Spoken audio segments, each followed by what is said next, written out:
일요일 낮이면 어김없이 울리는 이 소리에 한국 사람이라면 몸부터 반응한다. 사회자 송혜가 전구 물결표 욱하고 선창하면 객석에서 엿가락처럼 길게 뺏어 받는다. 노래자라 물결표 앙. 1980년 시작해 40주년 맞은 KBS 전국노래자랑의 시작이다. 이 멘트와 세트로 노래자랑을 여는 신호가 딩동댕동댕 물결표 5음계 실로폰 소리다. 딩동댕땡, 온 국민 대리에 입력된 합격 불합격 음향도 실로폰 몫이다. 박성훈, 69, 씨는 심사위원으로 20년 동안 이 실로폰을 두드렸다. 역대 최장수 딩동댕 아저씨, 현철 싫다 싫어, 나훈아 고장 난 벽시계, 태진아 사랑은 장난이 아니야 등을 만든 유명 트로트 작곡가다. 요즘 나가면 얘기거리가 두 가지밖에 없어요. 코로나19 미스터 트롯, 우울한 세상에 트로트가 위안주니 트로트 만드는 사람으로서 기운 나죠. 분신 같은 실로폰을 들고 서울 광화문 조선일보 스튜디오에 박씨가 나타났다. 딩동댕동댕 물결표. 그가 실로폰을 두드리자 가리막 뒤에서 일하던 동료가 반사적으로 튀어나왔다. 이 소리가 그 소리인가요? 그럼 선생님이. 마스크 쓴 채 박씨가 웃었다. 저는 경기도 위왕 배군호수 아래 있는 콩나물 공장 공장장 박성훈입니다. 음표를 재배하는 자신의 사무실을 콩나물 공장이라 불렀다. 요새 그는 누구보다 흐뭇하다. 태풍급 트로트 인기를 몰고 온 미스트롯 미스터 트롯 출연자 상당수가 노래자랑에서 그의 심사를 받았다. 송가인 홍자 김소유처럼 직접 발굴해 가수로 데뷔시킨 경우도 있다. 전국노래자랑 심사위원은 어떻게 맡았습니까? 대대로 심사위원은 작곡가가 했어요. 고향역 작곡가 임종수 씨가 처음 했고 정풍송 신대성 씨가 뒤를 이었습니다. 저는 2000년 1월부터 했어요. 제일 오래 했죠. 지금은 대여섯 명이 돌아가면서 하는데 저는 격주에 한 번꼴로 나갑니다. 땡이 과거보다 줄었다던데요. 초반에는 음정 박자 안 맞으면 칼같이 땡 했어요. 나이 드니 유해지는 건지 예전만큼 많이 주진 않습니다. 한 회에 한 명 정도. 1990년대 노래방이 보급되면서 확실히 실력이 좋아졌어요. 땡에도 기술이 필요해요. 기술이라 하면 한창 절정에 있는데 땡 하면 상처받아요. 사람들이 알아볼까 봐 막걸리 한잔하고 해지고 들어갔다는 사람도 있어요. 노인한테 야박하게 땡 할 수 있느냐고 항의하는 사람도 있고 땡 받은 아이가 서럽게 울어 녹화장이 엉망진창 되기도 해요. 최근 일본 마이니치 신문에서 한국 문화 관련 기사를 쓰면서 전국노래자랑을 언급했어요.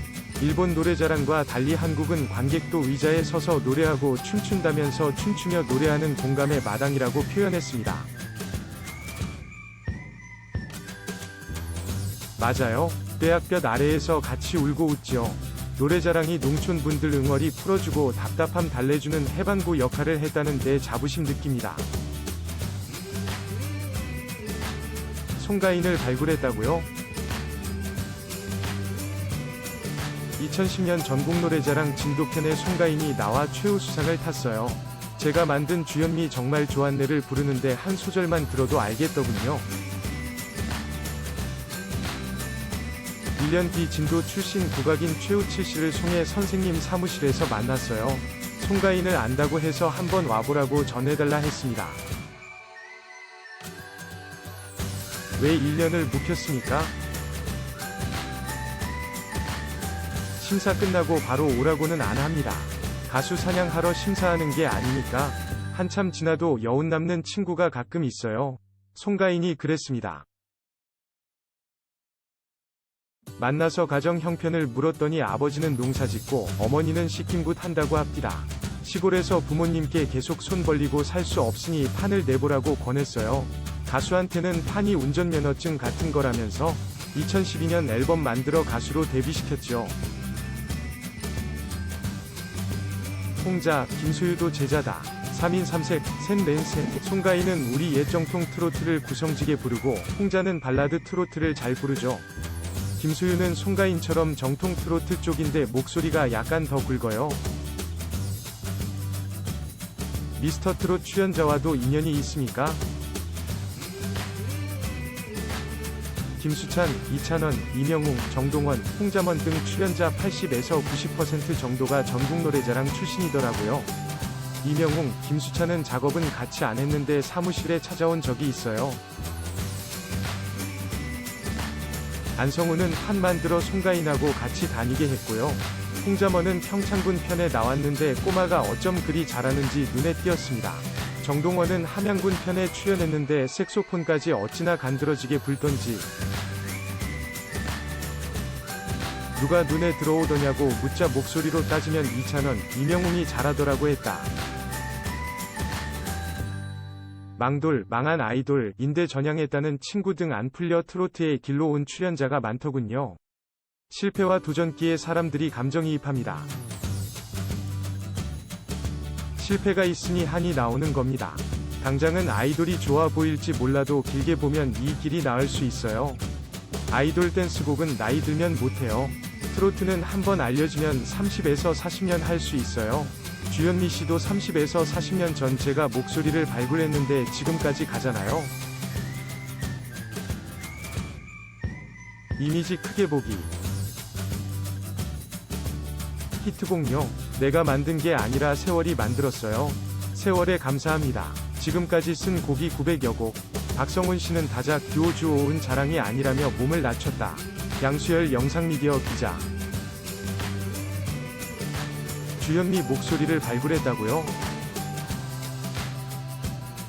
1980년 초반 오아시스 레코드 문예 담당으로 메들리 음반을 기획할 때였어요. 전 직장이었던 아세아 레코드에 갔다가 주현미 씨가 녹음한 연습용 테이프를 우연히 들었어요. 목소리가 귀에 확 꽂히더군요.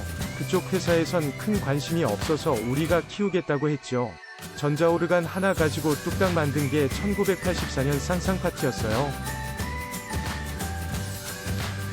주현미, 김준규가 참여해 무정한 그 사람 청춘고백 등 과거 히트곡을 엮어 만든 메들리 앨범 쌍쌍파티는 우리 가요사의 한 획을 그은 데이트작이었다. 카세트 테이프 시절 발매 즉시 길보드 차트, 길거리 노점상 인기 차트 점령. 하루 1만 장 팔려나가기도 했다. 택시, 버스 안도 쌍쌍파티 물결이었다. 주현미 씨가 약사로 필동에서 약국을 하고 있었어요.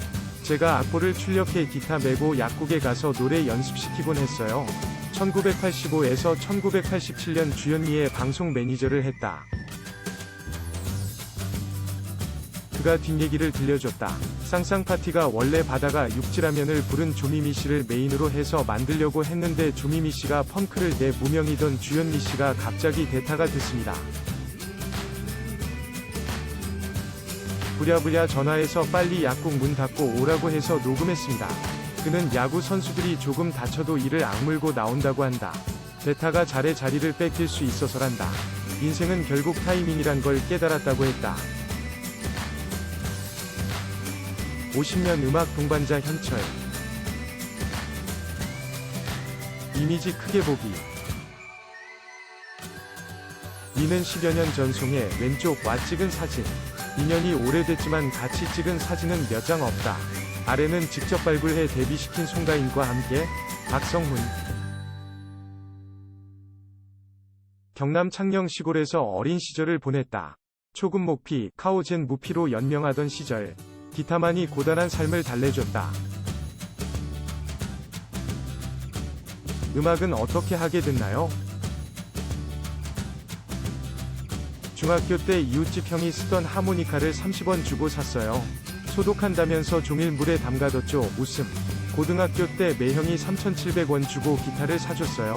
기타를 치다 보니 곡 흐름이 보였어요. 독학으로 곡을 쓰기 시작했습니다. 이 무렵 가수 현철을 만났다. 현철 씨와의 인연은 어떻게 시작됐습니까? 현철 씨가 서울 올라가 음악 하다가 잘 안 풀려 1960년대 후반 부산으로 내려와 후진 양성을 했어요. 서울불 먹은 군인이 뭔가 배울 게 있겠다 싶었어요. 1969년 습작한 곡을 들고 부산 범일동에 있던 현철씨 사무실에 무작정 찾아갔어요. 그때부터 50년 넘게 친형제처럼 지냈습니다.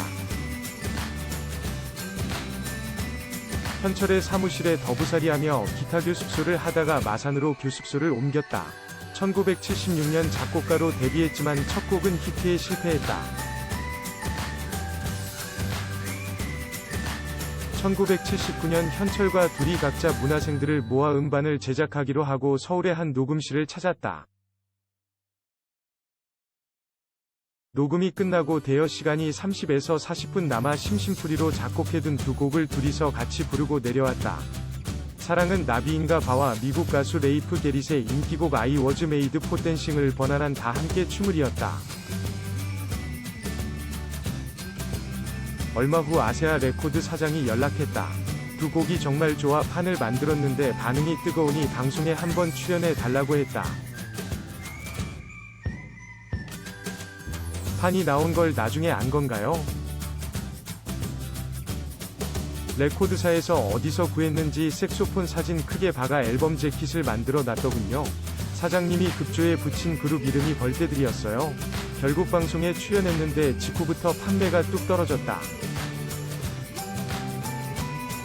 어찌 된 건가요? 레이프 게릿 같은 20대 꽃미남 가수를 생각했는데 이거 원 하나는 완전 소장수고 하나는 비쩍 마른 갈비고 비주얼 쇼크였던 거지. 홍보가 아니라 테러였죠. 하하하. 게다가 판이 나온 건 1979년 여름. 몇 달 뒤 10월에 박정희 대통령이 서거했다.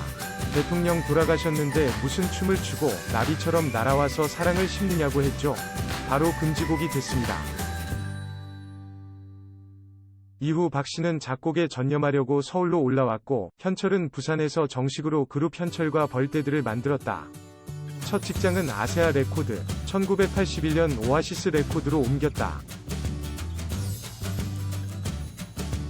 몇 곡이나 만들었습니까? 900여 곡, 그중 알려진 곡은 70곡 정도, 진짜 대박난 노래는 20여 곡입니다. 작품 많이 한 거 절대 자랑이 아닙니다. 900곡 중 830곡 부른 가수들은 유성, 리우싱처럼 사장됐다는 얘기니까요. 쓰린 가슴 움켜잡고 고향으로 돌아간 무명 가수가 그렇게 많습니다. 마음이 무겁습니다. 특별히 애착 가는 곡이 있나요?